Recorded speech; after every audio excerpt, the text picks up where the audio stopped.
Warning! TV Greasy Man here. In this video, we go back in time to the 1960s TV series Lost in Space.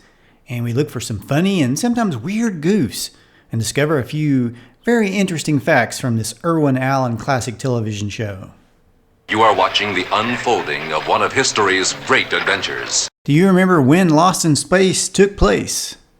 It was a far-off future date, October 16th, 1997. In one of my favorite episodes, Visit to a Hostile Planet in Season 3 has the Robinsons going back in time to 1947.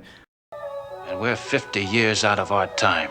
In one scene of that episode, Maureen Robinson acts like a telephone is something that has not been around for years, and yet they showed us someone using a telephone in the very first episode.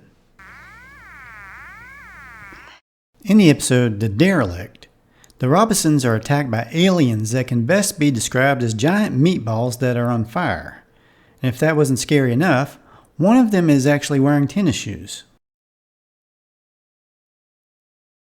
In the episode One of Our Dogs is Missing, John Robinson has a problem with his laser gun. See, previously you could see the laser beam shooting out of his gun.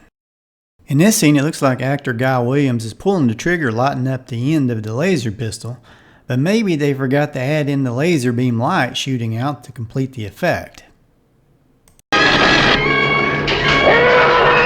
Interesting fact, the giant spider from episode The Keeper Part 2 looks just like the one from Gilligan's Island, and it probably was. The Keeper Part 1 and 2 is also notable for having actor Michael Rennie from The Day the Earth Stood Still. I came here to give you these facts. At the end of that episode, when Dr. Smith is in a glass cage, you can see the reflection of a cameraman.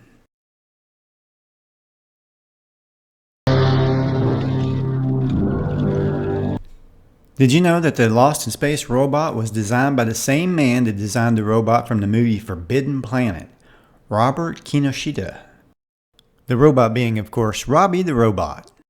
Robby guest starred on at least 2 episodes of Lost in Space. The first time the robots didn't like each other very much, in the episode War of the Robots. I will destroy you. He also appeared in the 3rd season episode Condemned of Space. I noticed a tiny goof on the episode War of the Robots. When the robots are about to fight it out, you can see a fold in the backdrop, which tends to give the background away as a painting. Robby the Robot made his living as a guest star on so many classic TV shows, he deserves his own video, which I may attempt at some point. He has been on everything from Dobie Gillis to The Twilight Zone. Looks more like an overgrown tin can. In the episode The Space Trader, Will and Dr. Smith are walking around and they run into whatever this is. What do you think it is? I haven't the faintest idea. Me neither. Well, since they weren't too sure what to think about this strange whatever it is, they decide to send their stunt doubles up to check on it and are immediately attacked by dogs. Notice the dog trainer wants to make sure his dogs aren't eating the stunt doubles alive. He peeks around the boxes to take a look. Dr. Smith! In this scene from The Space Trader, I understand from other commentaries that the robot actually fell over backwards, knocking out Bob May, the man inside the robot. You know, I have to wonder if he wished at that time that he had this guy's job and just did the voice of the robot. Danger! Danger! In the episode, The Space Croppers, when a werewolf reverts back into a man, its footprints revert from wolf tracks to shoe tracks. I guess he changed into shoes really quick. In the episode All That Glitters, Smith puts on a ring that lights up. May I introduce myself, ladies? Dr. Zachary Smith. Now, if you look at Dr. Smith's feet, you'll see that this particular gizmo operates via a long extension cord. Indeed. In the episode The Ghost Planet, you can see something pulling the robot across the dry ice.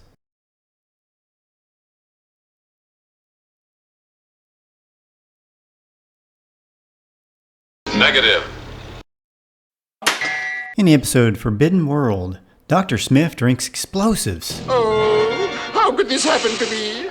The robot says that Smith must stay away from everyone as he could explode at any moment. No! Later, Maureen Robinson asks Will to take some food to Dr. Smith. The robot promises to make sure Will stays at a safe distance. Dr. Smith?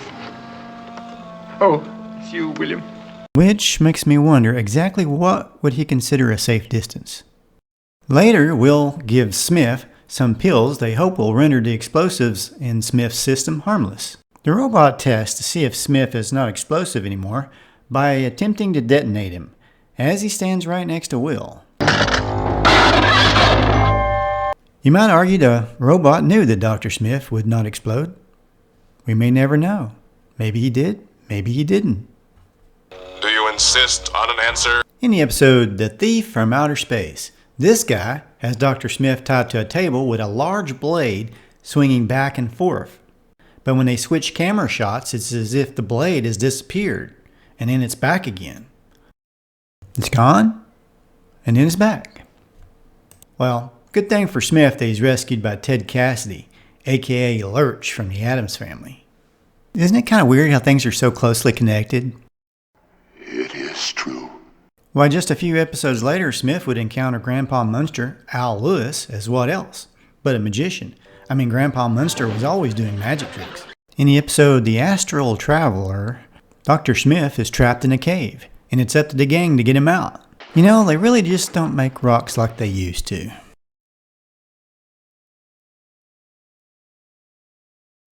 In the episode Time Merchant, Smith goes back into time, and when he's transported back, it looks like he's been replaced by a man wearing a Smith mask for some reason. Could it be that time travel requires a stuntman? Save me! In the episode Fugitives in Space, Don and Smith have become space prisoners. When a Planet of the Apes look-alike fights Don, Smith, who was shackled moments before and after, has suddenly lost his chain during the fight. Here we see the chain and shackle back on Smith after the fight is over. It looks to me like they just took the shackles off of everybody during the fight scene. But then in the wide shot, the shackles are back on. And of course, they've got a stuntman replacing Smith again. There's a reason the alien looks like he came from Planet of the Apes. The mask was taken from molds used on the movie, which was designed by John Chambers, who was one of the chief makeup artists for Lost in Space.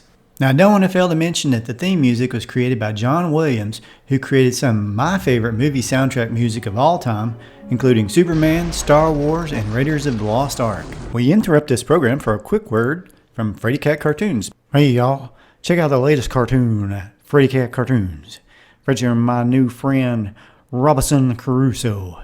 He's as primitive as can be. I'll thank you very much. Don't you speak English, sir? He started it! Did not. Did too! Well, if you would like me to dive deeper into the world of Lost in Space for another video in the future, let me know in the comments below. As well as let me know what you thought of this video, and feel free to make suggestions for other videos. Please subscribe if you haven't, and if you have, please hit that bell so you don't miss any of our future videos. It'll give you a notification. And, well, thanks for watching this video, and y'all have a great day.